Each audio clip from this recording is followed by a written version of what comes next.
Pe telefon. Alo? Alo, bună ziua, ați sunat pe numărul ăsta.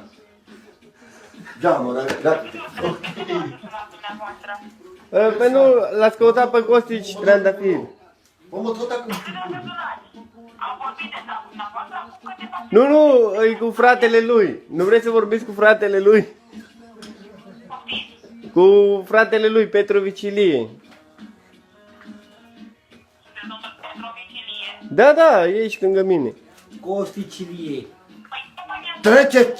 Treceți toate datoriile pe numărul ăsta de telefon.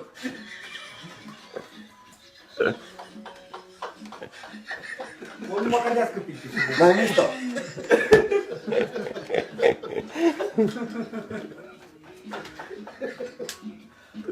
Nu mă cădească pipi să mă băcă ca și de pe tine, care te-ai confiscat tu că...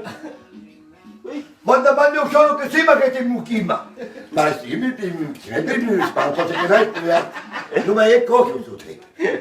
Dar știi ce o te racontă? Ma da sì, ye. Hai pe șas? Ia nici rumbolia, că am rusac. Ah, Am rusac. ok, n-ai treaba, o te ci trebuto ci metto la cicaccia. Mirando, dar? Dai, lo drum? O te